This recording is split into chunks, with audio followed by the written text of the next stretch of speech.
Memórias de professora. Vidas, lutas e conquistas. É a sua história. São nossas memórias. Hoje vamos falar sobre jornada ampliada e formação.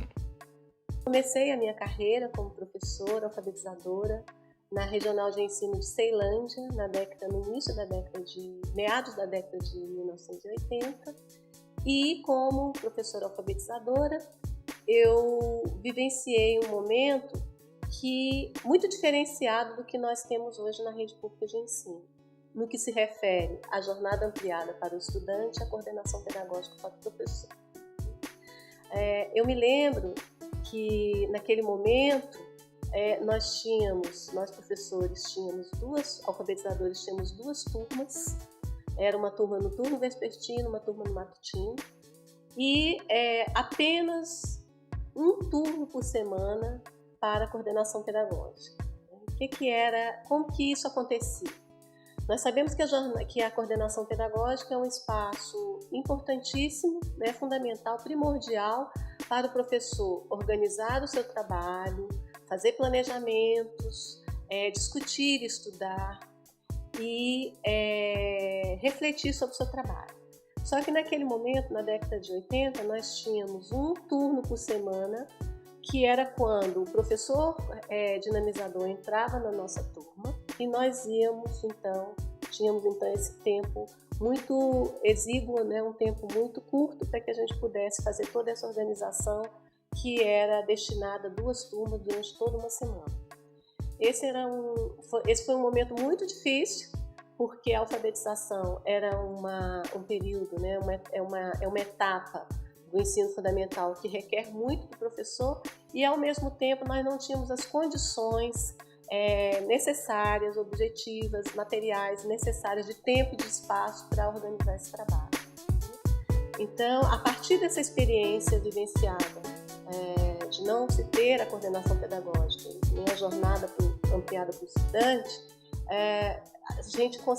eu consigo hoje vislumbrar e compreender e reafirmar, inclusive, que pessoalmente a coordenação pedagógica é, para mim, a conquista mais significativa, mais importante do ponto de vista político, pedagógico e sindical para essa categoria. Do ponto de vista pedagógico, porque ao se ampliar a jornada escolar para o estudante, a sociedade, os profissionais, o sindicato está garantindo um tempo maior para que esse estudante possa se desenvolver integralmente e ter garantidas as suas aprendizagens. Isso é fundamental, porque você recupera a função social da escola, que é garantir que todas as crianças, jovens, adolescentes, tenham direito a essas aprendizagens. Esse é um princípio inegociável quando se fala em educação pública. Então, esse é, do ponto de vista pedagógico, fundamental. Do ponto de vista político, porque quando nós falamos que a coordenação pedagógica é o espaço-tempo de organização coletiva dos professores, é no sentido, claro, que nós estamos nos organizando para pensar o trabalho pedagógico da escola, planejar, discutir avaliação, currículo, para estudar. E essa organização ela tem um sentido político. Por quê? Quando nós conseguimos realizar essas ações todas de forma qualitativa e de forma integrada e coletiva, isso vai repercutir, isso vai reverberar na melhoria da qualidade das aprendizagens dos nossos estudantes. Ou seja, nós estamos, então, trabalhando na direção, no sentido de garantir uma formação mais integral, uma formação mais emancipatória, uma formação que dê a esses sujeitos, a esses estudantes, a possibilidade de fazerem as mudanças nas suas vidas. Nós trabalhávamos 2 turnos,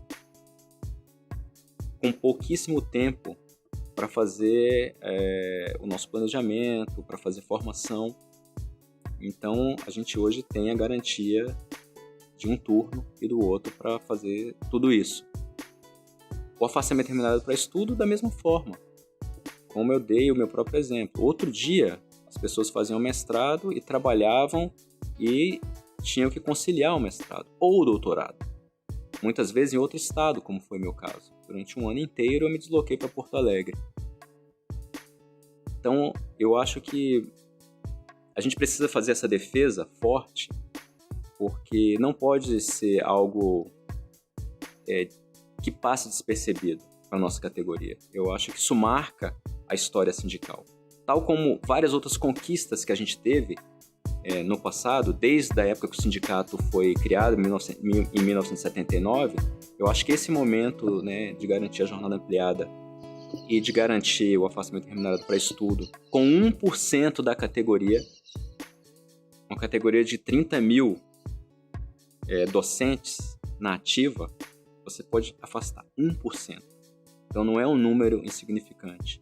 Se você colocar isso numa perspectiva de 10, 15, 20, 30 anos, a gente pode ter uma rede, em determinado momento da nossa história, com 15, 20% de mestres, com 10% de doutores. E como dizia a Regina Viais, não tem como a rede não mudar. Talvez não da forma como os índices estabelecidos queiram, porque a gente pode ter uma forma nossa de discutir qualidade de educação.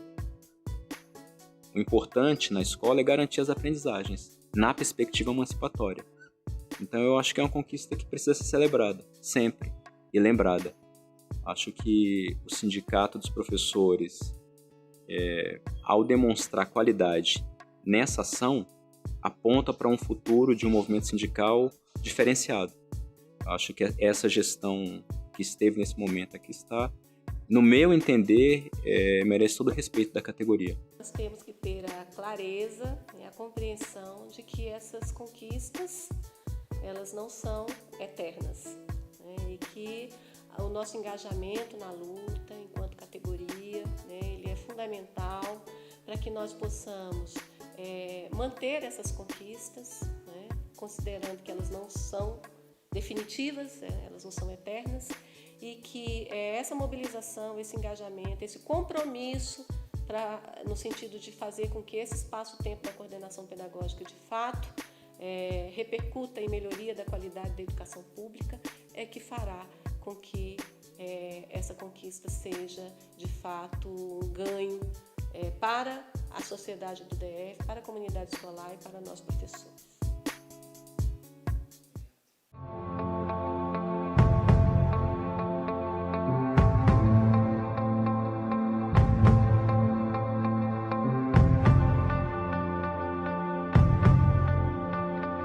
Ninguém caminha sem aprender a caminhar, sem aprender a fazer o caminho caminhando, refazendo e retocando o sonho pelo qual se pôs a caminhar. Sinpro, 37 anos.